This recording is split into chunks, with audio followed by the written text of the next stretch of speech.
Bem-vindos a mais um vídeo do Autocan TV. Hoje estamos na Braspress para falar de um ícone do mercado de transporte, o Urubatã Elo, que tem uma história muito longa e rica. E vamos procurar explorar um pouquinho dessa história. Urubatã, muito obrigado por receber a gente. Nós estamos dando continuidade a uma série de vídeos sobre os 30 anos do transporte, porque a revista Jornal, que é o carro-chefe da nossa editora, está completando 30 anos. Então eu quero te perguntar, dentro do Planeta Azul, hoje, é uma realidade que você construiu, mas como que foi o início? Giba, é uma grande alegria. Eu que já sou contemporâneo do seu pai, convivi com seu pai, acompanhei a evolução do jornal nesses últimos 30 anos. Poder agora também estar falando com você, sendo entrevistado por você, é uma alegria redobrada. Obrigado. Eu quero te dizer que o início, como de resto, foi o início da maioria das atividades econômicas do Brasil. O Brasil é um país que tem uma atividade econômica muito jovem. A atividade econômica brasileira, industrial, ela nasceu com o advento da siderurgia brasileira,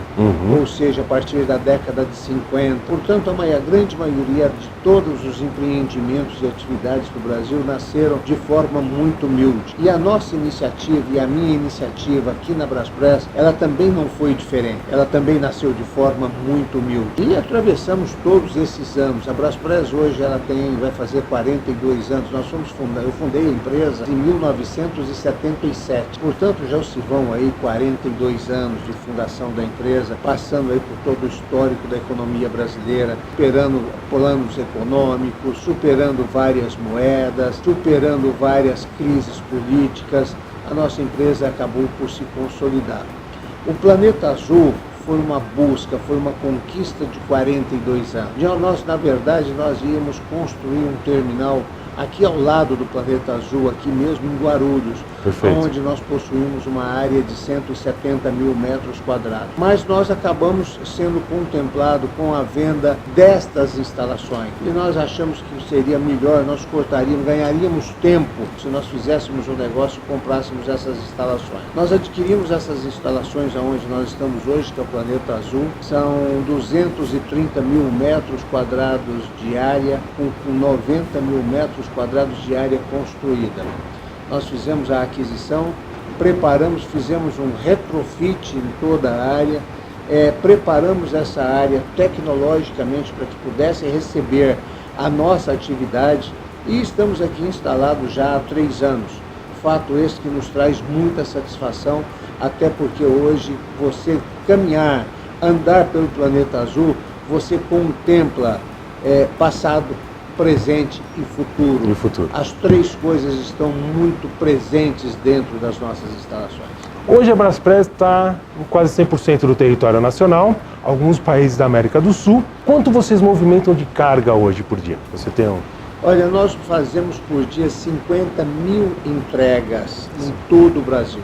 A Braspress está presente no Brasil inteiro através de uma rede de 99 filiais e 9 mil colaboradores diretos, sendo que 6 mil são seletistas e 3 mil são terceirizados que prestam serviço em regime dedicado à Braspress. Estamos presentes também na Argentina. Nós temos uma empresa na Argentina que é a Braspress Argentina, com matriz em Buenos Aires, filiais em Córdoba, filial em Rosário, e estamos agora para abrir também a filial em Mendonça, fazendo operação de transporte doméstico na Argentina. E através da Braspress Internacional, nós fazemos exportação para todo o Mercosul e do Mercosul para o Brasil. Portanto, nós temos uma presença bem significativa no continente sul-americano. Mas toda a gestão do nosso negócio, o back-office do nosso negócio, todo ele está centralizado aqui no Planeta Azul. Como que é para você ter construído tudo isso? Ô Giba, é a mesma coisa de você perguntar para o velho Giba como é para ele ter construído o jornal e como é para ele poder contemplar hoje o filho fazendo a sucessão. É uma satisfação, é uma alegria, é um sentimento de dever cumprido e de dever a cumprir. Porque o dever do empreendedorismo não termina quando acaba aquele empreendimento. Quando acaba aquele empreendimento, começa novamente o minuto zero de um novo jogo. E essa é novos desafios, né? Os novos desafios que a vida pode nos levar. Vamos falar um pouquinho de história. Há 30 anos, formar uma frota tinha as mesmas facilidades que hoje? Era mais fácil você conseguir empréstimos para comprar caminhões ou hoje a coisa está mais fácil? Hoje o mercado financeiro oferece mais condições para você poder fazer aquisição de frota. Antigamente nós não tínhamos o BNDES que fazia esses financiamentos. Aliás, eu quero te dizer que isso foi um mal para o nosso setor, porque a liberalidade, não é a liberdade, a liberalidade de financiamentos fáceis para a aquisição de caminhão nos levou a termos uma superpopulação de caminhões no Brasil, o que fez com que houvesse uma depauperação dos fretes praticados. Entendi. Então não foi uma coisa muito saudável para o setor. Não foi uma coisa muito saudável para o setor. Em questão de tributação, houve uma evolução, houve uma diminuição disso ou os impostos acompanharam o tamanho do crescimento do país? A carga tributária brasileira, isso é uma colcha de retalhos. Você tem inúmeras rúbricas de impostos, inúmeras rúbricas de contribuições que oneram o setor de transporte sobremaneira. Nós já tivemos estudos que apontou que o setor de transporte carrega uma carga tributária de quase 56% sobre o seu PIB, de impostos diretos e indiretos. E se você falar de 30 anos atrás para hoje, a carga tributária brasileira ela sempre foi crescente. Ou seja, há 30 anos atrás nós tínhamos uma carga tributária muito menor do que temos hoje e pior do que isso, menos complexa. A complexibilidade da carga tributária hoje traz para as empresas de transporte e para as empresas de modo geral um outro ônus, que é o ônus da gestão fiscal. A burocracia que exige em torno da legislação tributária brasileira hoje é uma burocracia absurdamente excessiva, que implica com que as empresas tenham dois custos. O primeiro custo é da carga tributária em si, e o segundo custo é de gestão desta carga tributária, que é igualmente danosa à carga tributária original. Porque você tem os tributos federais, estaduais e municipais. Gerenciar tudo isso é complexo. Não só isso, você ter tributo municipal, estadual e federal, são tributos que são isonômicos, você pode tê-los. O que você não pode ter são tributos de complexibilidade de gestão. Você pega, por exemplo, o PIS e COFINS. O PIS e COFINS é o tributo mais nefasto e mais burro que eu já vi na minha vida, porque ele onera a produção. E você tem ele é 9,25% sobre o faturamento continuado. Ou seja, você tem que buscar compensações para fazer com que você possa ter aí um tributo de 5,5%, 5,2%, 5,3%. Essas compensações são absurdas. Outro absurdo é a legislação do ICMS, que leva os estados a uma guerra fiscal e coloca o transportador como fiel depositário de mercadorias apreendidas, barreiras fiscais que são verdadeiras aduanas, responsabilidade solidária com devedores de destino, que te trazem muita complexibilidade de gestão. Eu vou te dar um número para enumerar isso. Hoje, na nossa empresa, nós temos cerca de 6 mil metros quadrados de plataformas para armazenarmos mercadoria que nós somos fiel depositário, sem uma contrapartida de remuneração. Só gera custo. Só gera custo. Mas, pior do que isso, nós temos cerca de 300 funcionários para fazerem a gestão dessas mercadorias que nós somos fiel depositário. Ou seja, a transportadora hoje, ela age nos estados e na sua operação como se fosse uma coletoria tributária para os estados, sem nenhuma contrapartida. Isso em função do quê? Isso em função da complexibilidade da gestão da rúbrica ICMS, que é uma rúbrica que precisa ser restaurada. Outro fantasma que acompanha muito o setor de transportes é o roubo de cargas, né? Antigamente você fazer seguro de uma carga era muito mais simples. Hoje, o que está implicando? O roubo de cargas, nós temos que partir do pressuposto que ele não é um problema do setor de transporte de cargas. Sim. O roubo de cargas é um problema nacional. E ele precisa ser enfrentado, precisa ter um enfrentamento com uma política de Estado. Não pode ser apenas uma política de transportadora. não pode ser uma política do setor de transporte. Eu quero te dizer que hoje o roubo de carga chega a custar para algumas transportadoras até 16% do seu faturamento na gestão de mecanismos para combater o roubo de carga. O roubo de carga no Brasil hoje ele passa de R$ 1 bilhão, e ultrapassa essa cifra de R$ 1 bilhão fácil. Fora aquele roubo que não é contabilizado, que é o pequeno furto que acontece nas regiões metropolitanas das várias cidades brasileiras.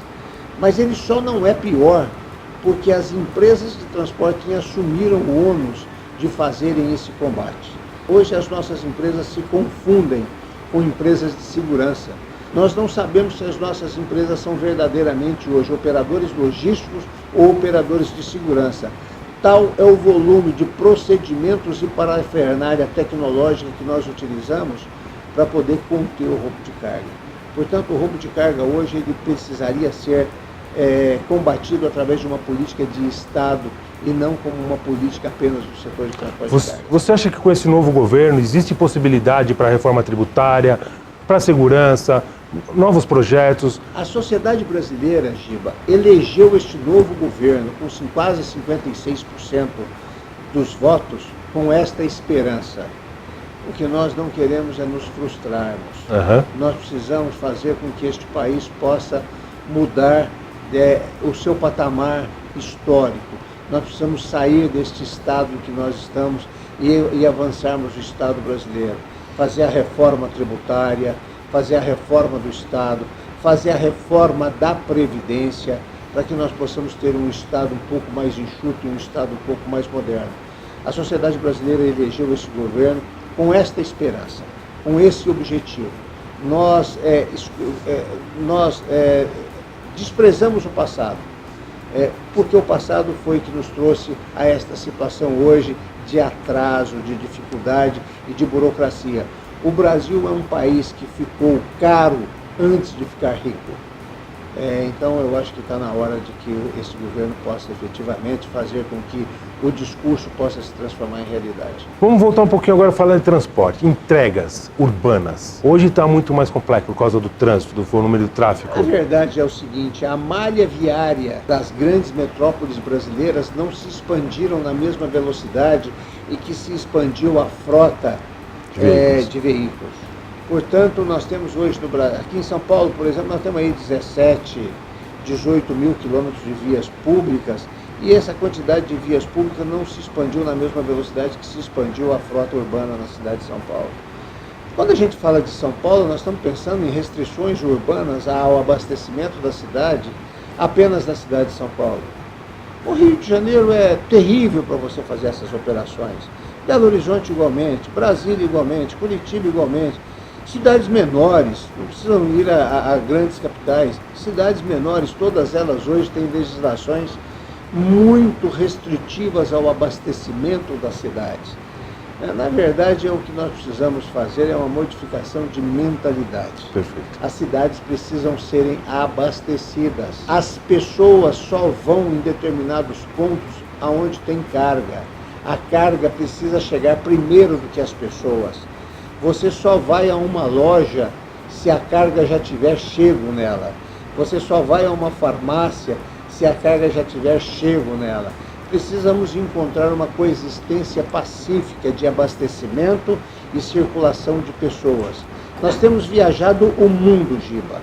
E em todos os lugares que nós vamos, a gente vê que a carga tem um tratamento prioritário, porque é assim que o mundo vê a carga, chegando primeiro do que as pessoas. No Brasil, nós temos o mau hábito de transformar o caminhão na GNI. E, na verdade, o caminhão não é a GNI. O caminhão é o condutor de vida, que leva remédios, alimento, roupa, vestuário, para que as cidades possam ser abastecidas. Hoje, fazer abastecimento nas grandes metrópoles da cidade de São Paulo é passar por um triatlo logístico, é muito difícil. Mas o transportador está aí acostumado a superar desafios. e vão se superando os seus desafios. Tecnologia dos veículos. Na década de 80 ela não existia no Brasil e hoje ela está aí presente, tem facilitado muito a gestão da frota. Falar, a engenharia de veículos automotores, eles se desenvolveram muito. Hoje você tem caminhões com grande tecnologia embarcada e que se soma a essa tecnologia, a própria tecnologia que as transportadoras também embarcam nos seus veículos.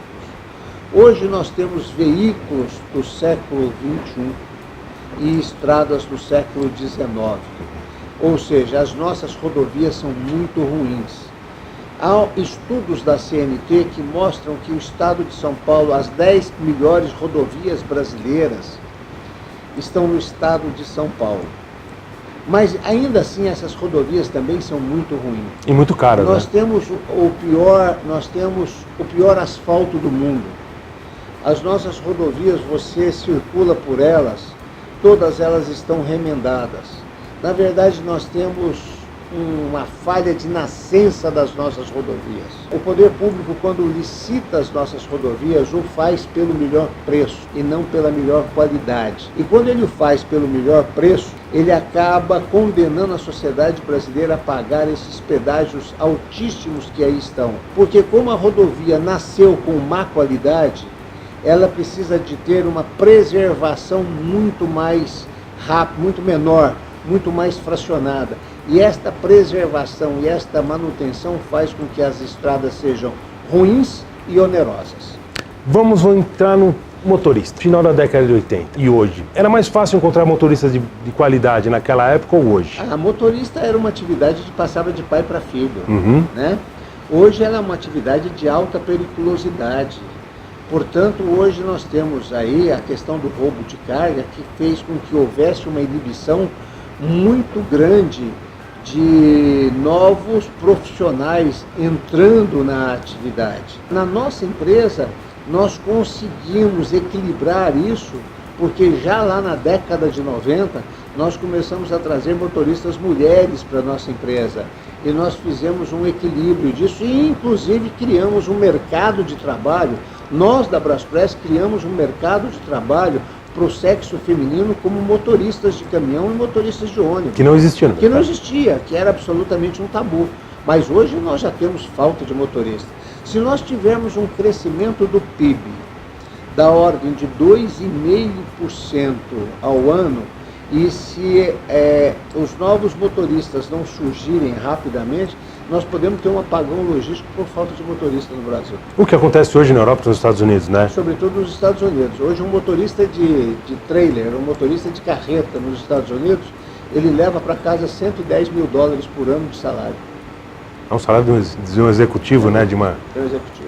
Você sente que a sociedade hoje ela é mais receptiva ao caminhão, ela entende melhor a necessidade do transporte ou tem muita coisa para fazer ainda? Ô Giba, certa vez eu vi uma matéria que foi veiculada na TV Globo, em que satanizava o motorista.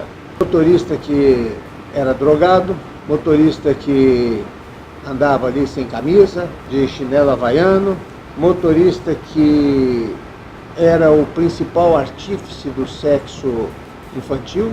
E aquilo me revoltou, viu, Giba? Eu fiquei imaginando o seguinte, uma família caminhando pela rua, e aí quando ele via aquele caminhãozinho azul da Braspress passando, o pai falava para a filhinha ou para o filho, falava, vai, vem aqui, cuidado, não vai ali perto daquele caminhão não, porque o motorista come gente.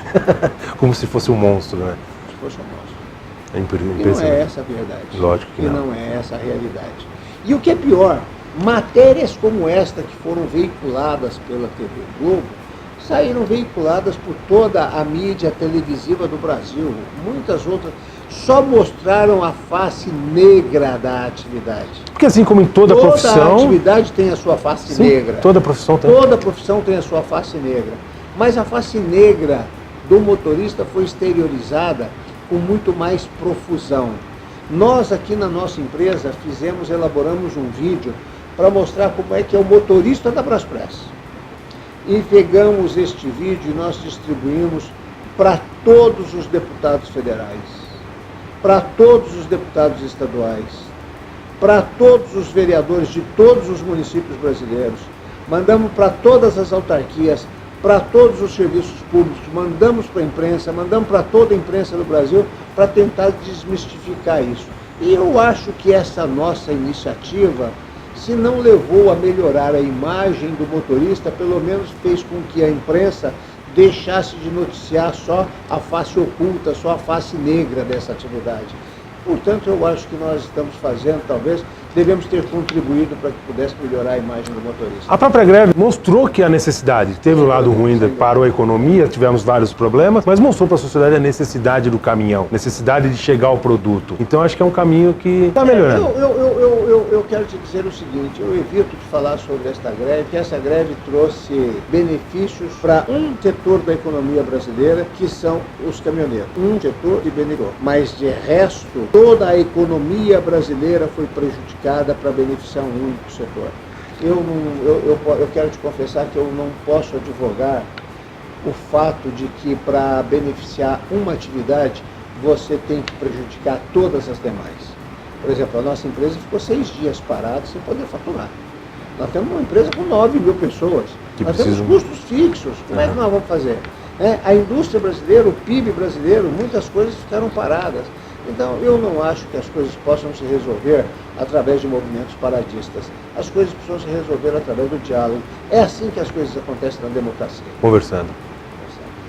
É isso aí, conversamos bastante com o Urubatã Elo, uma pessoa que está no transporte há muitos anos, tem muito conhecimento, e agradecemos por ter falado com a gente, Urubatã. Muito obrigado. Obrigado, meu. Um grande abraço do meu velho companheiro, no Giba Master. Será dado, obrigado. Olha, eu estou muito feliz de estar falando aqui com Giba Filho e com o neto. O neto do Giba, aqui, ó, a família Giba. Parabéns a vocês, viu? Obrigado. Que vocês possam prosseguir nessa obra maravilhosa que vocês iniciaram. Muito obrigado, Urubatã.